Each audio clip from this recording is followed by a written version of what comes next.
एक आदमी सुबह सुबह एक नदी के किनारे पहुंचा। उसको शायद अपने जान देने की इच्छा हो रही थी। वहां पर एक महात्मा जी भी थे। वो सुबह सुबह उस नदी में स्नान करने हुए गए थे। अब उस महात्मा जी ने उस आदमी को देख लिया कि ये आदमी तो जा रहा है, शायद ये सुसाइड करना चाह रहा है। वो महात्मा जी उस आदमी के पास पहुंच गए। उस आदमी से पूछा कि भाई ऐसा क्यों कर रहे हो?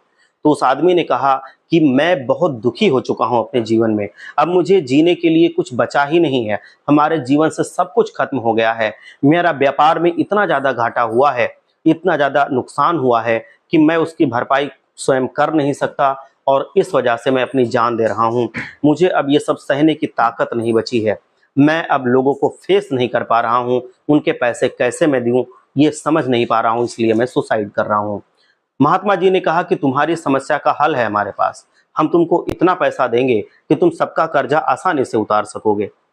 तो उस आदमी ने कहा कि अगर आप ऐसा कर देंगे तब तो हमारा जीवन सफल हो जाएगा। मैं खुशी खुशी इस जीवन में जी सकूंगा। मैं फिर से अपने परिवार वालों के साथ हंस खेल सकूंगा। तो महात्मा जी ने कहा कि चलो मेरे साथ, मैं तुम्हारा सारा कर्जा उतरवा देता हूँ, सारी समस्याओं से मुक्ति दिलवा देता हूँ। तो महात्मा जी उस आदमी को एक बहुत ही धनी आदमी के पास ले गए, एक सेठ के पास ले गए। और सेठ के पास ले जाकर के उस आदमी के सामने ही वो सेठ जी के कान में कुछ कहने लगे।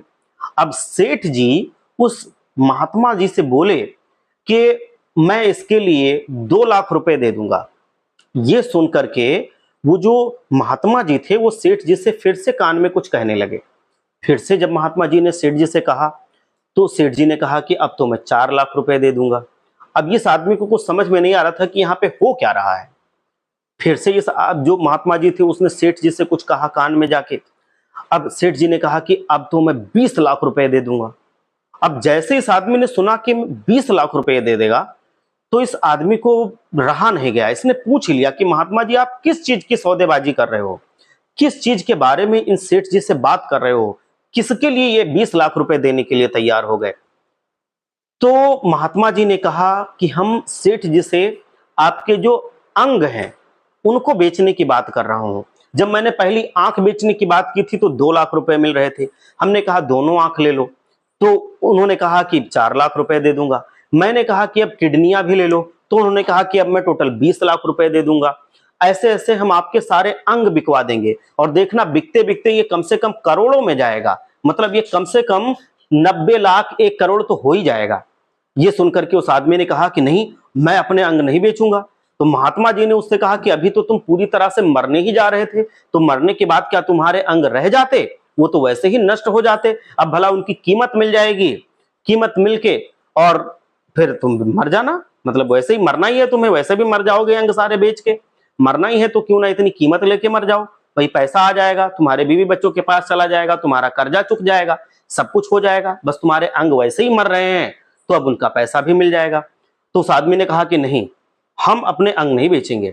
और जैसे उसने ये कहा उसके दिमाग में तुरंत एक कोई लौ सी जल गई। उसके दिमाग में एक बल्ब सा जल गया, उसका दिमाग खुल गया। उसने महात्मा जी के हाथ जोड़ लिए। उस आदमी ने कहा, जो मरने जा रहा था, जो सुसाइड करने जा रहा था, उसने कहा कि महात्मा जी मेरी आंखें आपने खोल दी। जो आप शिक्षा देना चाहते थे मैं समझ गया। मैं समझ गया कि आप मेरे अंगों की सौदेबाजी क्यों कर रहे थे, क्यों आप सेठ जी से हमारे अंगों के खरीदने की बात कर रहे थे। मैं आपका सारा जितना भी आप जिस डायरेक्शन में ले जाना चाहते थे सारी चीजें मैं समझ चुका हूं। महात्मा जी ने उसके कंधे पर हाथ रखा। मुस्कुराते हुए सेठ जी से घर से वो बाहर आए, और फिर वो महात्मा जी कहने लगे कि ये जीवन अनमोल है। इस जीवन में जितने भी अंग हैं तुम्हारे पास, अगर इसको नष्ट कर दोगे तो समझ लो कि सबसे बड़ा पाप तुम कर रहे हो। सारे अंगों को तुम मार ही दोगे तो समझो कि एक एक अंग की कीमत कितनी है। इन अंगों से तुम कुछ सालों में कितने रुपए कमा सकते हो। अपने कर्जे को अगर आप चाहो तो धीरे धीरे करके चुका सकते हो, मेहनत कर सकते हो, थोड़ा पहले से ज्यादा मेहनत कर सकते हो, थोड़ा नए दिशा में आप दिमाग लगा सकते हो, थोड़ा और ज्ञान अर्जित कर सकते हो, जिससे धीरे धीरे करके जैसे काम करते थे उससे ज्यादा, उससे अच्छा काम कर सकते हो। और इस शरीर से इतनी सारी चीजें तुम कमा सकते हो जितना अभी तुमको कीमत नहीं मिल रही थी, उससे भी कई गुना ज्यादा तुम कमा सकते हो। बस इनको सही से इस्तेमाल करने की जरूरत है। उस आदमी ने कहा कि महात्मा जी, आपका बहुत बहुत धन्यवाद। मैं अपने अंगों की और स्वयं की कीमत समझ चुका हूं। अब मैं जीवन भर कभी सुसाइड करने की इच्छा नहीं करूंगा। मैं मेहनत करूंगा और ज्ञान अर्जन करूंगा और धीरे धीरे करके मैं सारे कर्जे चुकता कर दूंगा। अपने परिवार वालों को जाऊंगा, गले लगा लूंगा।